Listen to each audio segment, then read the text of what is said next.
আমার প্রিয় মুসলমান ভাইয়েরা, আল্লাহ রাব্বুল আলামিন আমাদেরকে দুনিয়ার মধ্যে সব কিছু নিয়ামত দিয়ে আল্লাহ রাব্বুল আলামিন বলতেছেন, বান্দা কোন কোন নিয়ামতের শুকরিয়া আদায় করবা। আমি আল্লাহ রাব্বুল আলামিন দুনিয়ার জমিনে সব কিছু তোমাদের জন্য নিয়ামত হিসাবে নাজিল করেছি। আল্লাহ রাব্বুল আলামিন সূরাতুর রহমানে একটি আয়াত বারবার টেনে আল্লাহ সে নিয়ামতের কথা আমাদেরকে স্মরণ করাচ্ছে। আল্লাহ রাব্বুল আলামিন বলেন, ফাবিআইয়ি আলাই রাব্বিকুমা তুকাযযিবান। জোরে বলেন আল্লাহু আকবার। আল্লাহ রাব্বুল আলামিন বলতেছেন, বান্দা কোন কোন নিয়ামত আমার অস্বীকৃত করবা না শুকরিয়া করবা। দুনিয়ার জমিনে সব কিছু আমি নিয়ামত দান করেছি। আল্লাহু আকবার। আল্লাহ রাব্বুল আলামিন বলেন, বান্দা সবচাইতে বড় যে নিয়ামত আমি তোমাদেরকে দান করেছি সেটা হচ্ছে আল কোরআন। সে নিয়ামতের নাম কি? আওয়াজ দিয়া বলেন, সে কোরআনের নাম কি? আল্লাহ রাব্বুল আলামিন বলতেছেন, কেমন কোরআন আমি তোমাদের মধ্যে নাজিল করেছি।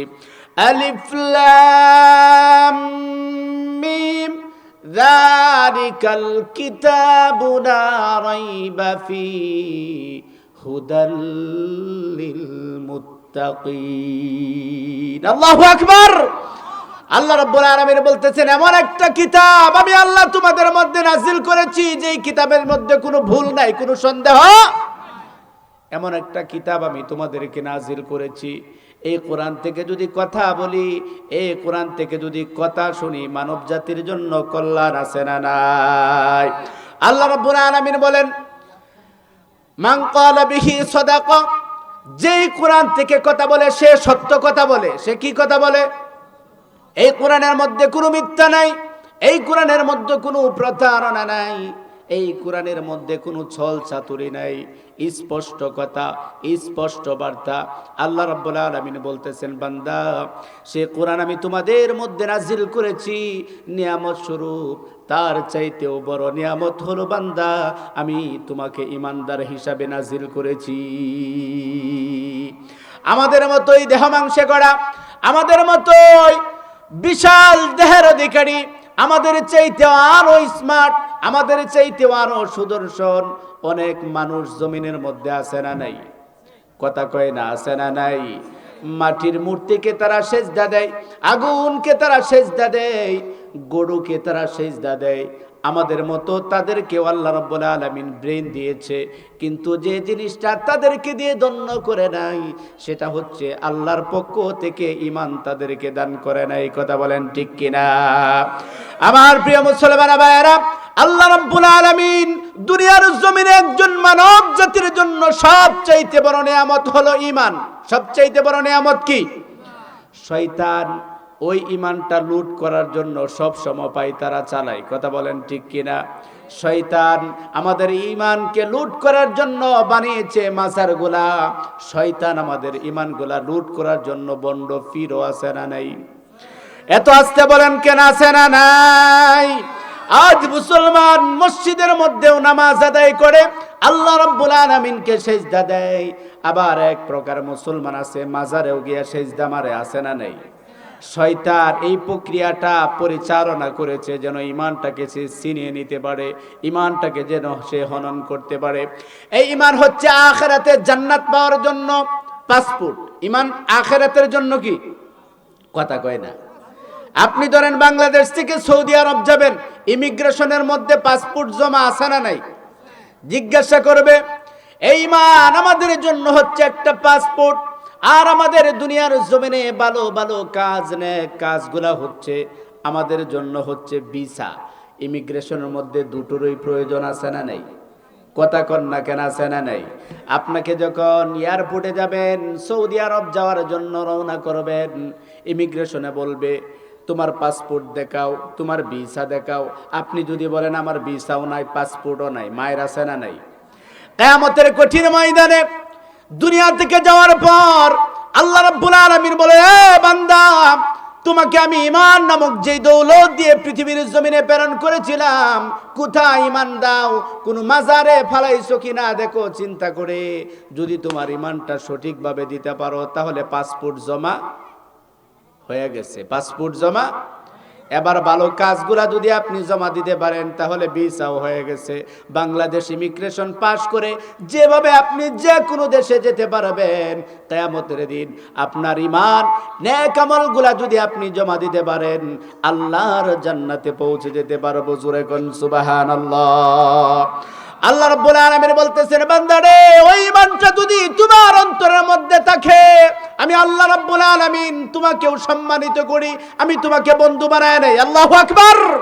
আল্লাহ রাব্বুল আলামিন বলেন, আল্লাহু ওয়ালিয়ুল্লাযীনা আমানু ইউখরিজুহুম মিনাজ-যুলুমাতি ইলান নূর। জোরে পড়েন আল্লাহু আকবার।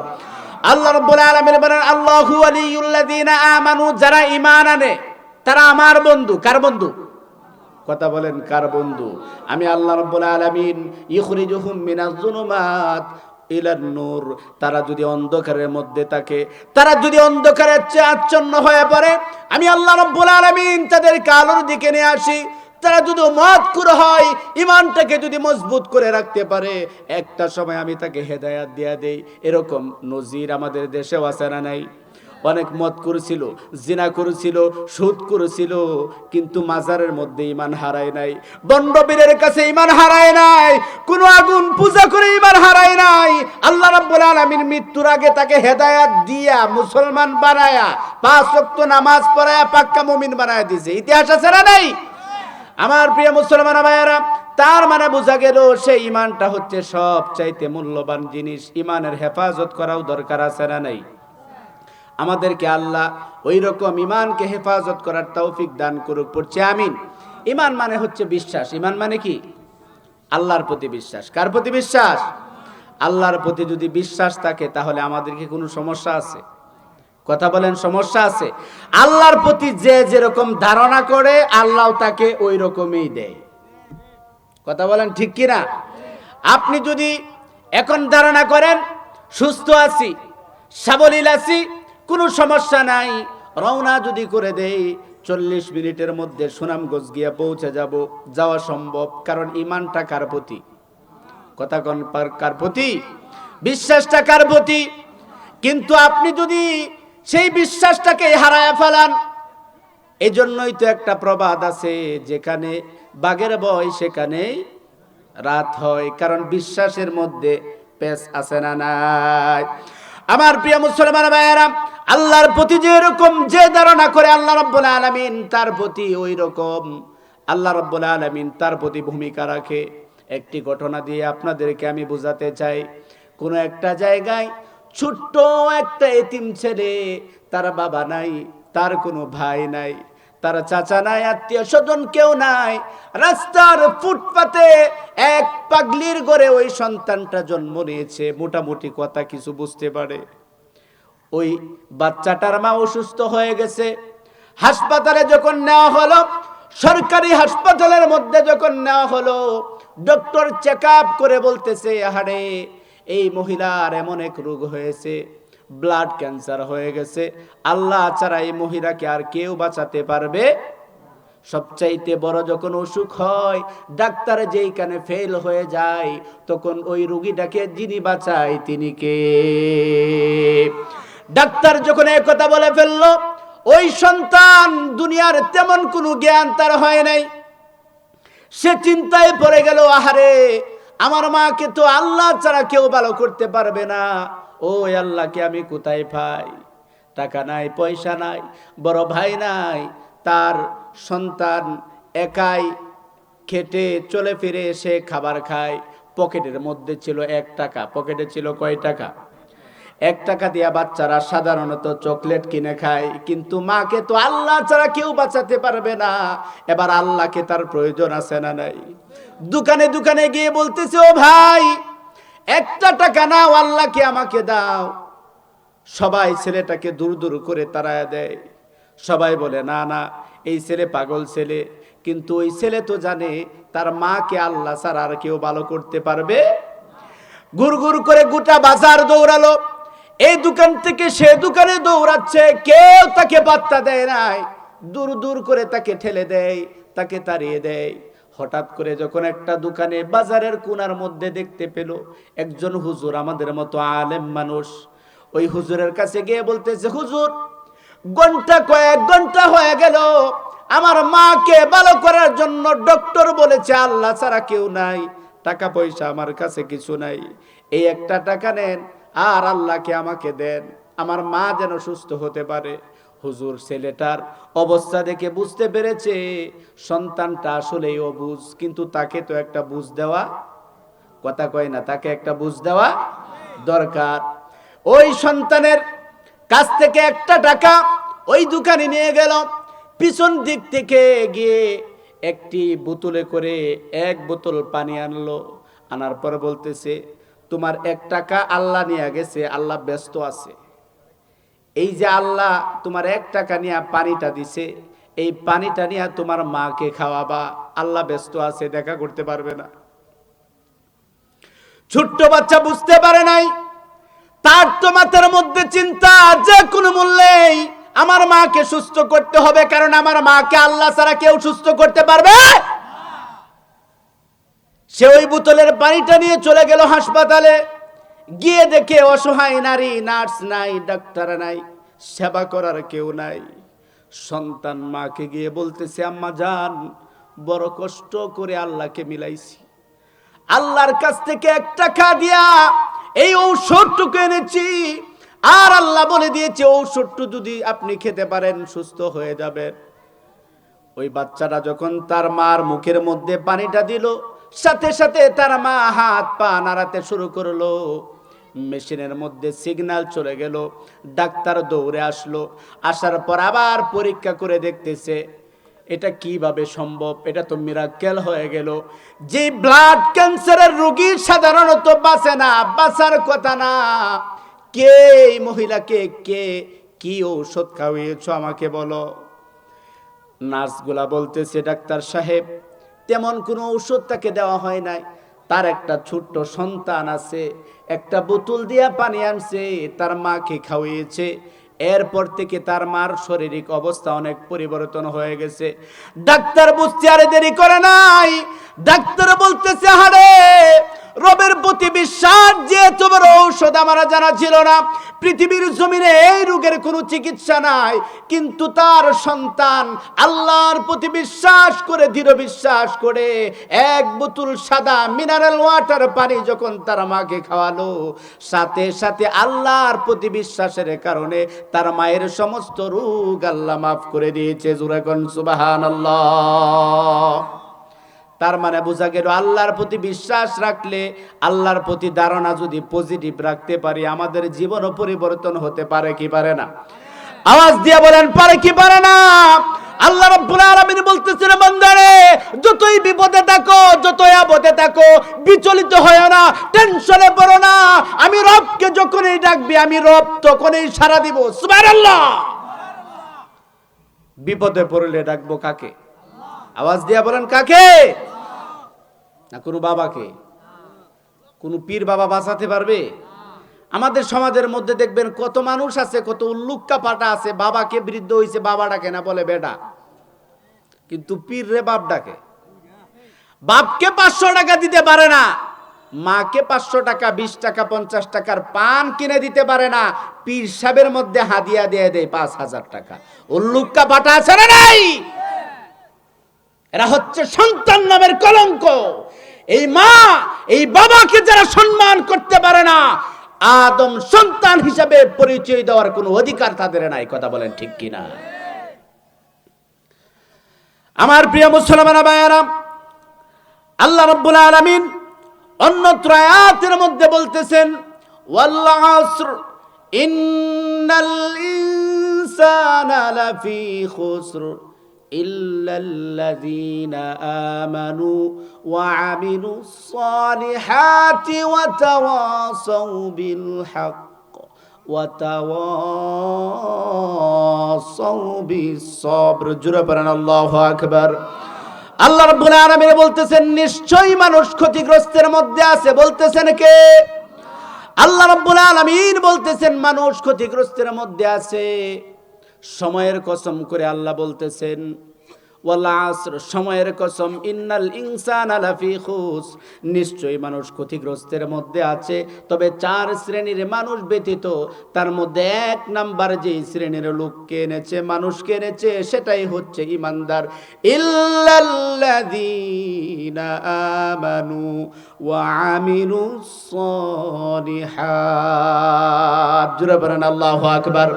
আল্লাহ রাব্বুল আলামিন বলতেছেন, তবে ওই সমস্ত মানুষ যারা আমার প্রতি ঈমান এনেছে। আমরা ঈমান এনেছি কার প্রতি? আওয়াজ দিয়া বলেন, কার প্রতি? যেই সমস্ত মানুষ আমি আল্লাহর প্রতি ঈমান এনেছে, যেই সমস্ত মানুষ দুনিয়ার জমিনে নেক কাজগুলা করেছে, যত ধরনের ভালো কাজ আছে, নামাজ আছে, রোজা আছে, কোরআন তেলাওয়াত আছে, মানুষদেরকে হকের উপদেশ দিয়েছে, হকের পথে চলতে গিয়ে বিচলিত যারা হয়েছে তাদেরকে আবার সবরের কথা বলেছে, 4 শ্রেণীর মানুষ ব্যতীত আল্লাহ রাব্বুল আলামিন বলতেছেন সবাই ক্ষতিগ্রস্তের মধ্যে পড়ে আছে। জোরে কোন নাউজুবিল্লাহ।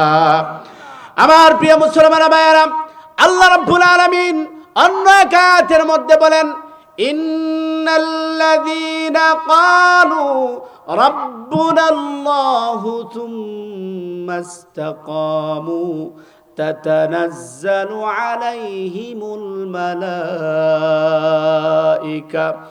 আল্লা তাখাফু ওয়ালা তাহজানু ওয়া আবশিরু বিল জান্নাতিল্লাতী কুনতুম তুআদুন। জোরে বলেন আল্লাহু আকবার। নিশ্চয় যারা ক্বালু আমান্না বলবে আমার রব আল্লাহ, আমাদের রব কে? আরো জোরে আওয়াজ দিয়া বলেন কে?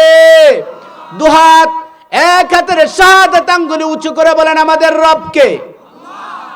যে বলবে আমার রব আল্লাহ, ক্বালু রাব্বুনাল্লাহ থুম্মা ইসতাকামু, এবং অটল অবিচল থাকবে, আল্লাহ রাব্বুল আলামিন বলতেছেন তাতানাজ্জালু আলাইহিমুল মালাইকা, আমি আল্লাহ রাব্বুল আলামিন তাদের প্রতি ফেরেশতা নাজিল করব। জোরে করুন সুবহানাল্লাহ।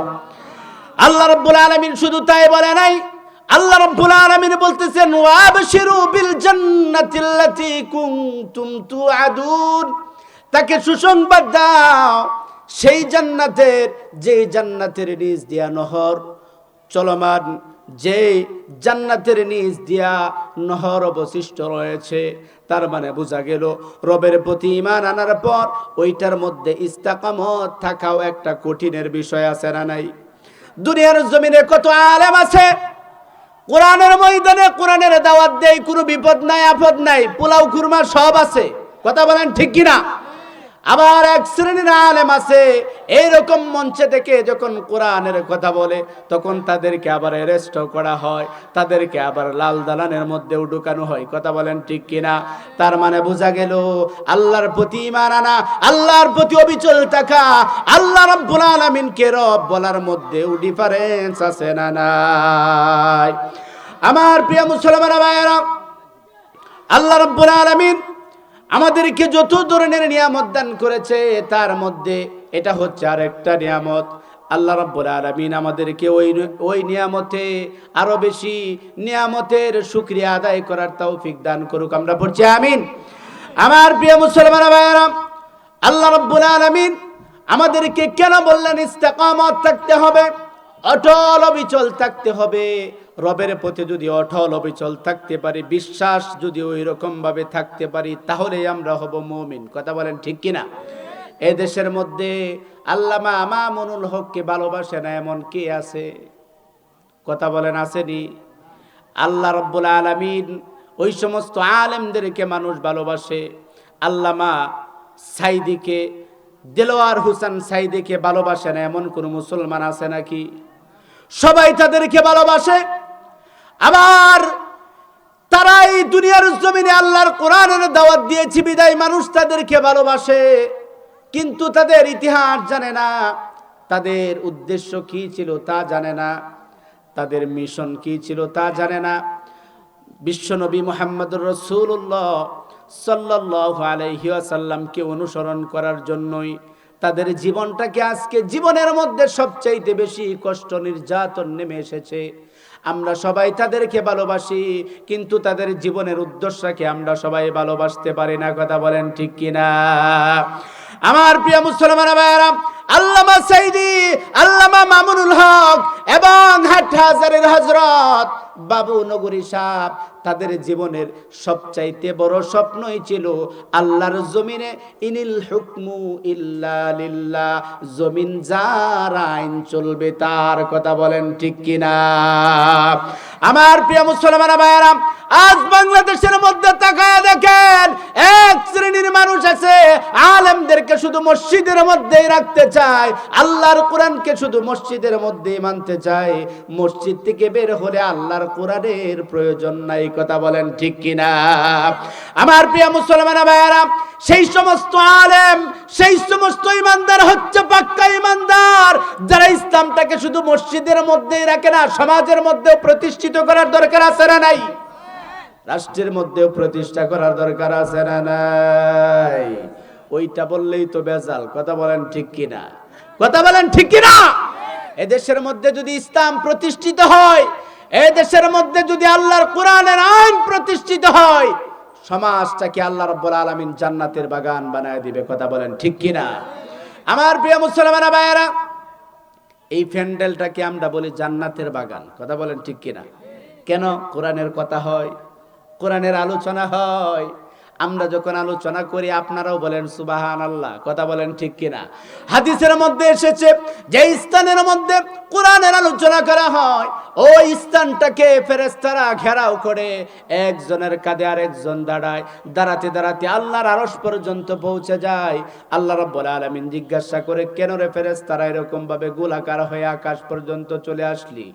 আল্লাহ রাসূল সাল্লাল্লাহু আলাইহি ওয়াসাল্লাম হাদিসের মধ্যে বলেন, ফেরেশতারা উত্তর দেয়, আল্লাহ অসংখ্য অগণিত নাপাক জায়গার মধ্য থেকে একটা জায়গায় কোরআনের আওয়াজ হচ্ছে, কোরআনের কথা হচ্ছে, আমরা রহমতের চাদর দিয়া ওইটাকে বেষ্টন করে রেখেছি।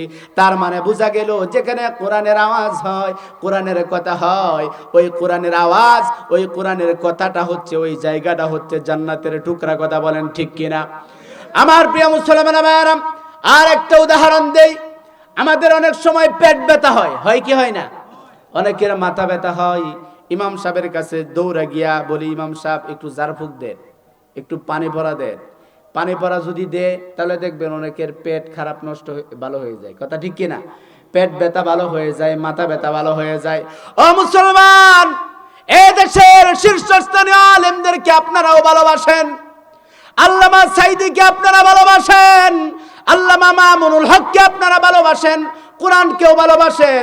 যেই কোরআনের জারফুক নিলে পেটের ব্যথা ভালো হয়ে যায়, ওই কোরআন যদি দেশের মধ্যে কায়েম হয়ে যায়, ওই কোরআনের আইন যদি দেশের মধ্যে কায়েম হয়ে যায়, যেভাবে পেট ব্যথা ভালো হয়ে যায়, গোটা পৃথিবী, গোটা বাংলাদেশের মধ্যে দুর্নীতি, চাঁদাবাদী, রাহাজানি, খুন এবং ধর্ষিতাও সব ভালো হয়ে যাবে। কথা বলেন ঠিক কিনা?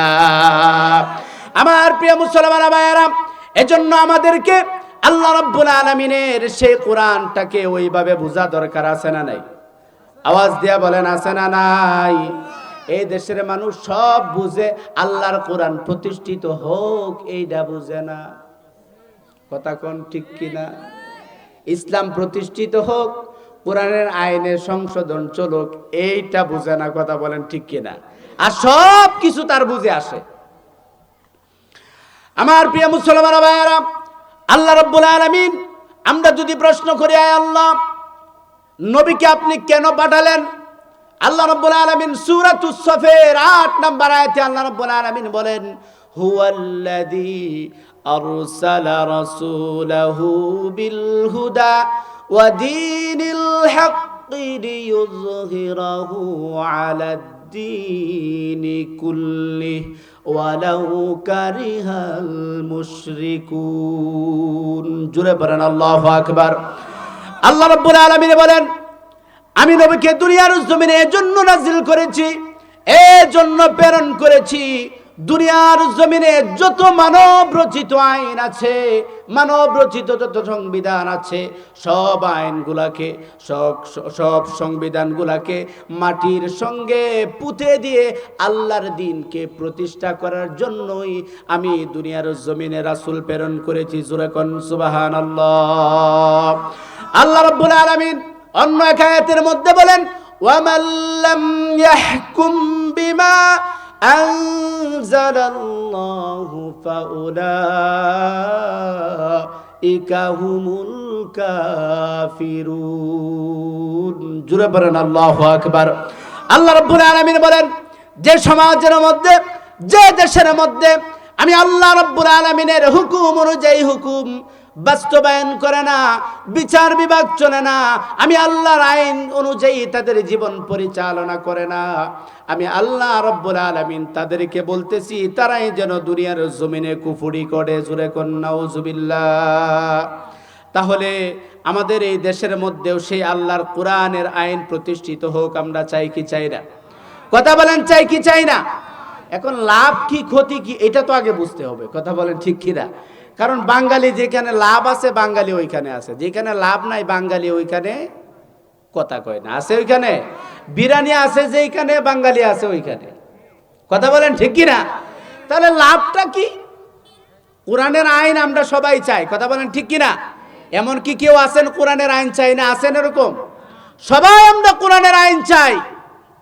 আল্লাহর চাইতে বড় গাইড দাতা, আল্লাহর চাইতে বড় অভিভাবক কেউ আছে? কোরআন দিছে কেন? ফ্রিজ কিনেন না আপনারা? কথা কয় না। ফ্রিজ কিনেন না? একটা ফ্রিজ যখন কিনেন দেখবেন ওই ফ্রিজের সাথে ছোট্ট একটা বই দিয়ে দেয়। দেয় কি দেয় না? কেন দেয়? মোবাইল কিনলে ছোট্ট একটা বই দিয়ে দেয়, দেয় না? কেন দেয়? মোবাইলটা কিভাবে চালাবেন। কথা বলেন ঠিক কিনা? লালটার মধ্যে দিলে কাটবে, সবুজটার মধ্যে দিলে কল রিসিভ হবে। কথা বলেন ঠিক কিনা? এখন আপনি যদি বলেন না আমি লালটার ধরে ফোন রিসিভ করব, রিসিভ হবে কেন? মোবাইল যে সৃষ্টি করছে তার নিয়ম অনুযায়ী যদি চালাও তাহলে সুন্দর চলবে। কথা কয় না? সুন্দর। আল্লাহ রাব্বুল আলামিন এই দুনিয়া সৃষ্টি করে কোরআন নাজিল করে বলেছে কোরআন দিয়া চালা। এই কোরআন দিয়ে যদি দেশ পরিচালনা করো দর্শন থাকবে না, খুন খারাপি থাকবে না, চাঁদাবাজি থাকবে না, সুখে সুকারণ্য আমি আল্লাহ রাব্বুল আলামিন কোরআনের বরকতে করে দিব। জোরে কোন সুবহানাল্লাহ। আমার প্রিয় মুসলমান ভাইয়েরা, কি লাভ কি ক্ষতি? এই দেশের মধ্যে দেখবেন কত তো রাষ্ট্রনেতা আসলো, কত মানুষ আসলো, দেশ পরিচালনা করলো, সুদ এখনো বাংলাদেশ থেকে উঠাতে পারে? কথা কয় না? উঠাতে পারে? উঠাতে পারে না। কেন পারে না? কারণ এনজিও গুলো আছে, গ্রামীণ ব্যাংক আছে না নাই? আরে কথা কয় না? আছে না নাই? আজকে বিপদে পড়ে দেখেন, আপনার ছেলে অসুস্থ, রাকিব আলিত নিয়ে যাবেন, ভাই আমার 50,000 টাকা লাগবে, কেউ দিবে না। যদি বলে লাভে, তাহলে দেখবেন 10 জন দাঁড়ায় রয়েছে। আপনাদের এখানে আছে নাকি জানি না, আছে কিনা, আমাদের এখানে আছে। ইসলাম কি এই নিয়ম? ইসলামের আইন হচ্ছে যাকাত ফান্ড থাকবে। আমাদের বাড়ি থেকে কারেন্ট বিল নেই। কথা বলেন ঠিক কিনা? আমাদের বাড়ি থেকে অনেক সময় কারেন্ট বিল নেই 1 মাস 2 মাস 3 মাস। যদি কারেন্ট বিল না দেন তাহলে ঠাস করে লাইনটা কেটে দেয়। কথা বলেন ঠিক কিনা? আমার দেশের মধ্যে যত ধরনের ধনাঢ্য ব্যক্তি আছে, আল্লাহর কোরআন যদি প্রতিষ্ঠিত হয়ে পড়ে প্রত্যেকটা ইউনিয়ন পর্যায়ে এক একটা যাকাত ফাউন্ডেশন থাকবে। ওইখানে আপনার সমস্ত সম্পদের হিসাব নেওয়া হবে। বছর যখন চলে যাবে আপনার কাছ থেকে যাকাতগুলা রাষ্ট্রীয়ভাবে কারেন্টের বিল যেইভাবে আদায় করে ওইভাবে আদায় করবে। এইভাবে যদি আদায় করে, আর আপনি যখন বিপদে পড়েন, আপনি যখন একটি অ্যাপ্লিকেশন লিখবেন, একটি ফর্ম লিখবেন, রাষ্ট্রের কাছে বিপদে আছি, এখান থেকে যদি আমাকে 50,000 টাকা না দাও আমার সন্তানটাকে চিকিৎসা করাতে পারবো না, আমার সুদের কাছে যেতে হবে। তোমরা তো শরিয়া কায়েম করেছো, ইসলাম প্রতিষ্ঠা করেছো, যাকাতের টাকা দাও। তাহলে ওইখান থেকে টাকা দেওয়া হবে, আপনাকে আর সুদের কাছে দৌড়াতে হবে না। কথা বলেন ঠিক কিনা? আমার প্রিয় মুসলমান ভাই, ভাইয়ারা, আর সুদগুলো আমাদের কি করতেছে? এই সুদগুলো আমাদের গরিবদেরকে আরো গরিব বানাচ্ছে, দরিদ্রদেরকে আরো দরিদ্র বানাচ্ছে। কথা বলেন ঠিক কিনা? ধনীগুলা আরো ধনী হচ্ছে, গরিবগুলা আরো। বিপদে পড়লেই তো টাকা দরকার, টাকা দিবে কে? বড় লোক। আনবে কে? গরিব। কথা কয় না, আনবে কে? গরিব। পার্সেন্টেজ পাবে কে? বড় লোক। পার্সেন্টেজ দিবে কে? আবার জাকাতের মধ্যে আসেন, জাকাত দিবে কে? বড় লোক। জাকাত দিবে কে? জাকাত নিবে কে? পার্সেন্টেজ আছে, উভয়েরই আছে। আল্লাহ তাআলা মাল জান সবকিছুর মধ্যে বারাকা দান করবেন। জোরে কোন সুবহানাল্লাহ। আমার প্রিয় মুসলমান ভাইয়েরা, আল্লাহ রাব্বুল আলামিন আমাদেরকে জন্য বলতেছেন, বান্দারে দুনিয়ার জমিনে আমি তোমাদেরকে যখন প্রেরণ করেছি, ইন্নী জাইলুন ফিল আরদি খলিফা, খলিফা হিসাবে আমি দুনিয়ার জমিনে নাজিল করেছি। জোরে কোন সুবহানাল্লাহ। আচ্ছা, আপনাদের ইমামকে যখন রাখছেন, ইমামের সুন্নতি লেবাস দেইকা তারপর রাখছেন। কথা বলেন ঠিক কিনা? যদি দাড়ি না থাকতো তাহলে ইমাম রাখতেন? টুপি না থাকতো? ইমাম যদি সুদ খাইতো ইমাম রাখতেন? তার মানে বোঝা গেল, একটা মসজিদের ইমাম যখন নিয়োগ করা হয় তখন আমরা দেখি এই লোকটা সুন্নতের প্রতি আছে কিনা। সবাই বলেন ঠিক কিনা? আমরা দেখি এই লোকটার দাড়ি আছে কিনা, আমরা দেখি এই লোকটার স্ত্রী পর্দায় থাকে কিনা। ইমাম মানে হচ্ছে নেতা। ইমাম মানে কি? আরে কথা কয় না, ইমাম মানে কি? ইমাম মানে হচ্ছে নেতা।